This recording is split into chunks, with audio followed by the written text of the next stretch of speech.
So what's the deal, bro? Man, nothing. Like I said, just sitting here trying to figure this out with you because I want to be open, man. I want to do something that matters.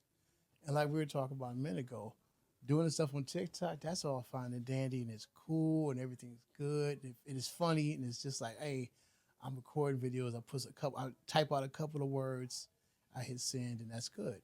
But I want to, like I said, I want to invite people in where it's like, man, that's the silly side of me and it's there. But nigga, this right here, this is me talking.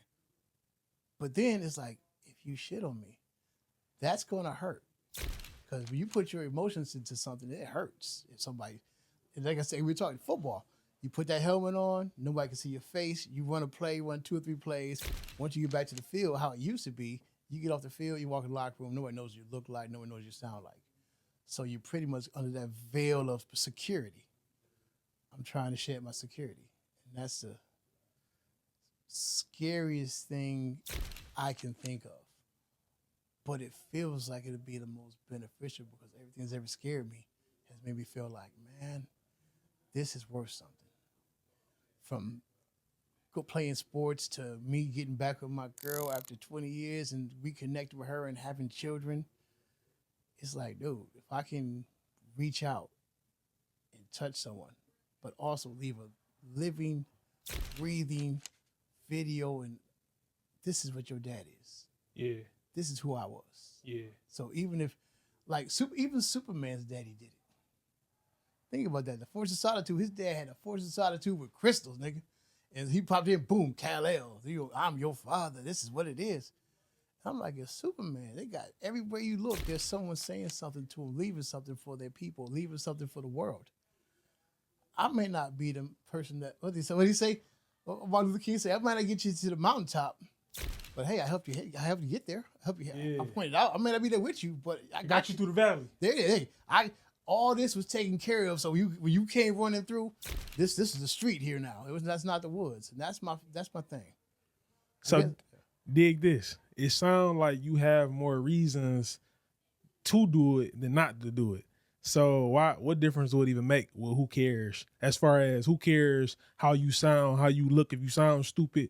Like, let's just say you do sound stupid, right? Right. Okay, we found that out. What's next? To get better?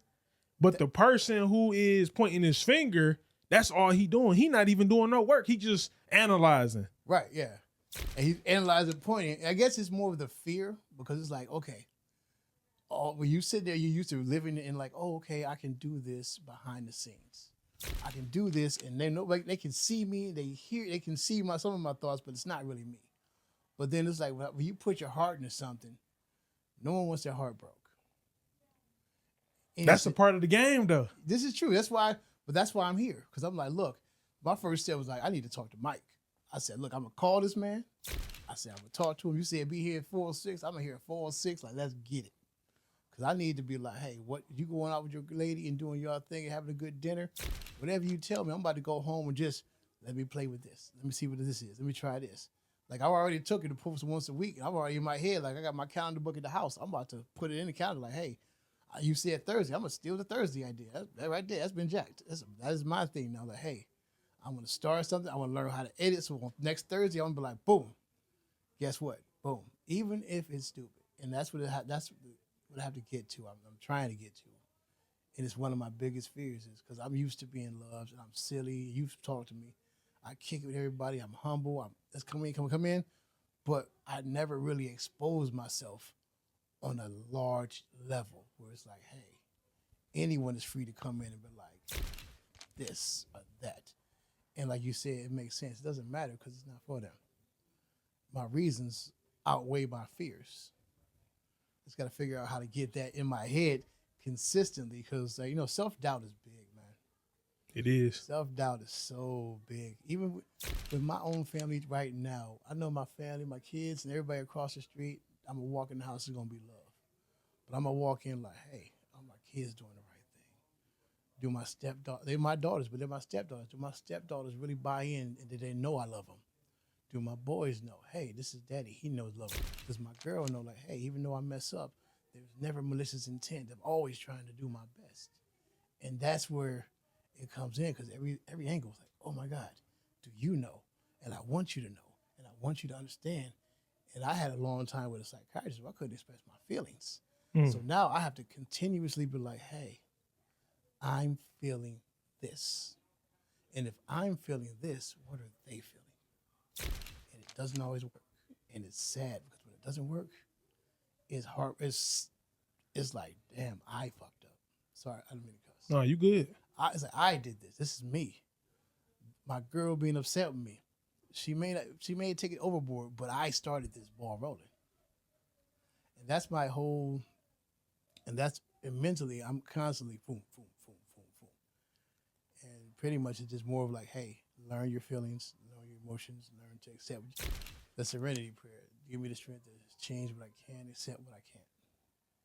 And that's my struggle. And that's what my struggle is with this. The doubt comes with, hey, could have been better. Is this right? Is this appropriate? Is the world going to accept this correctly? Are the words going to be correct I use? And it's terrifying. But then you said the word edit. I'm like, okay, so he showed me how to edit. I can go through, and if I want to chop something out, okay, boom, I don't want that in there. And that feels like, okay, maybe it gives me a little bit more like control of something that really can't be controlled, if you want to be honest about it. Well, you could practice until you get to that point. Right. You could practice, and then what you could do is you can learn how to speak freely to the point to where you would know what's right and what's wrong. And then also what you could do is until you're able to kind of filter yourself. Right. You can build yourself up to where you like, you know what? Okay, I need to edit this out. It's a little too explicit. Right. And it still sound polished. However, though, an exercise that I want to say my English teacher told me to do was just to write. Don't edit, just write, because you can edit. You can always edit later. Right. You can always correct later. How many books do you know that's been published, or how many books do you not know that's been published that had initial like almost X-rated information from people, from like prominent people? Right. You feel me? And it's like they edited it out because they're like, okay, this ain't good. This is not good for sales. This is not good for the audience. This ain't good for the business. You have a very good point. Like the movies, the bloopers. Like, you know what I mean? Like this is the blooper reel. Like, whoa, that's what really happened. But right, we couldn't really put that in there. Exactly. It's not marketable. And that makes sense. And I guess that's the sense of what I'm trying to get to. Is like, hey, when I'm confident, that's what I want to be. Is like, hey, I'm out here. I'm doing this. Let's get it done. Everything's gonna be okay, because ultimately, when it comes to editing too, I want to make sure I give my sons the real and almost unedited truth, but I don't want them to be like, man, daddy's wilding. My dad was this, or my dad was on this. It's like, nah, man, I understand. Like that girl, you liked her too, man. You couldn't decide. I get it. It happens. Hey, I had a situation like this. Sometimes you're gonna mess up. I did this before. Sometimes you get peer pressure, drugs. Hey, I've been there before. And if I can feel, and the thing is, it's my sons that I'm focusing on. But I really believe if somebody would have just been out there telling me what happened to them, telling their stories and being like, hey, look, this is what it is. You can choose to take the information and do it with it what you will, but you have that information. That's something that's like, man, you don't see that. Like I see it with some of your videos, you be like, this is what it is. And that's why I'm like, man, okay, I see what's going on. This is the kind of area I want to go. Like, I want to go in that direction where it's like, I'm going to tell you what it is. I'm going to bring people in. They can tell you what it is. And at the end of the day, you know what it is. So at this point, it's a choice. And I want to say, it would say you only can make the best choice based off the information you have available. I want to make that information available. There it is. It just hit me. Yeah. I want to make the information available for you to make the best decision you can. And then say, hey, you can't say, oh, I didn't know no better. You talking about your kids, right? Yeah, my kids. Look at the camera while you talking to them. I'm talking about my dad. I really want you to say, hey, look, my dad told me, like, hey, when it comes to drugs, it's gonna happen.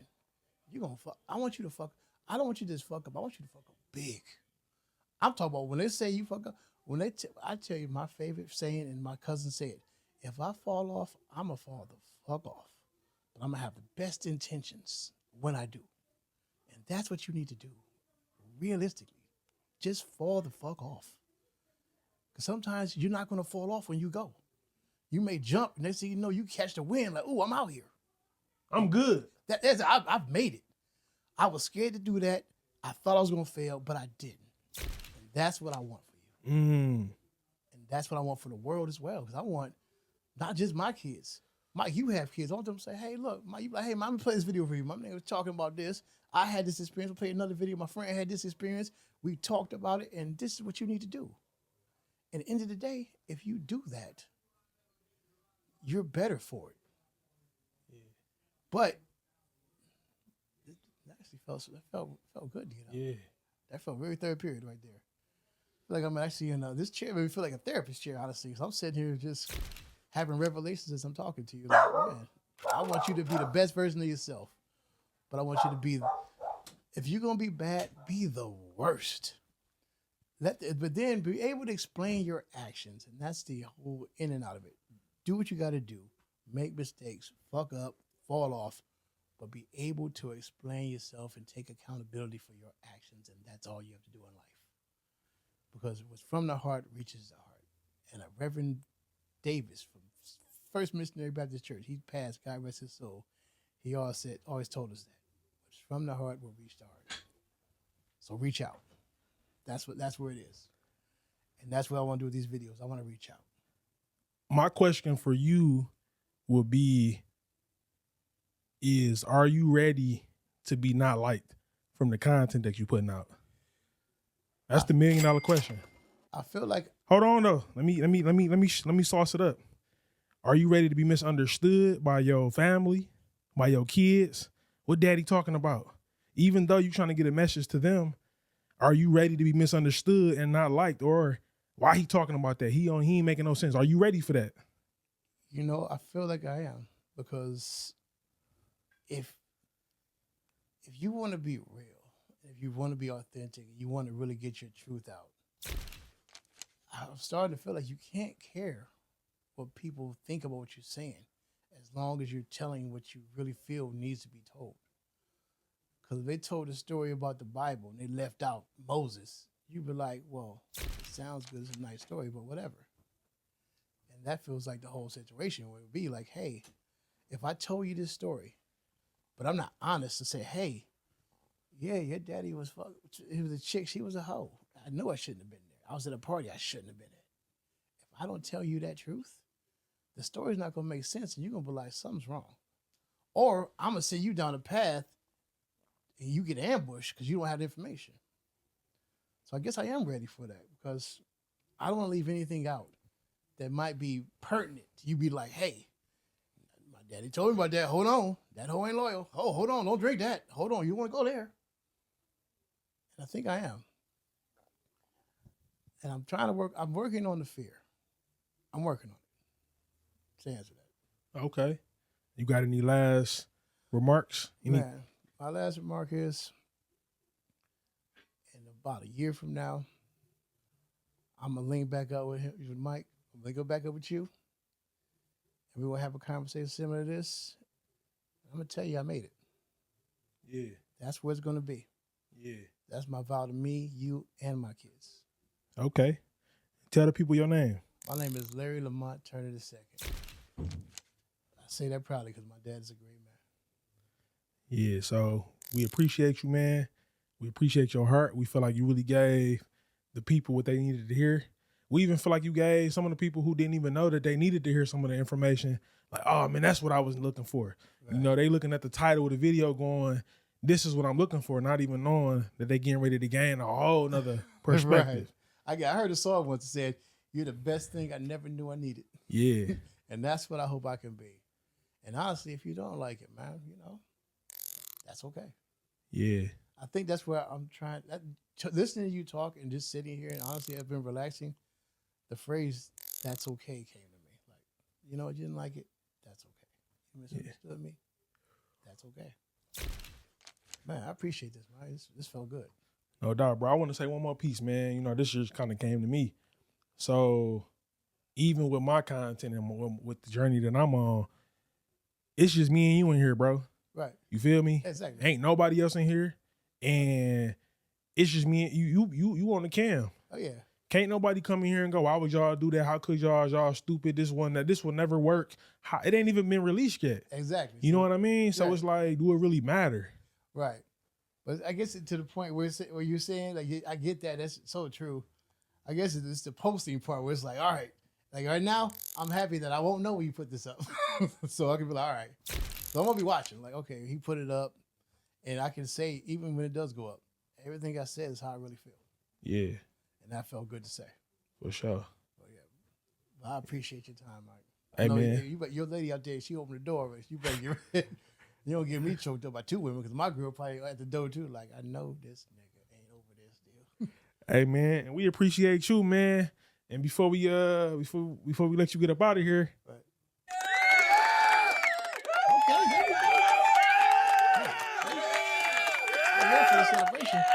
yeah, man. So we just want to celebrate my man.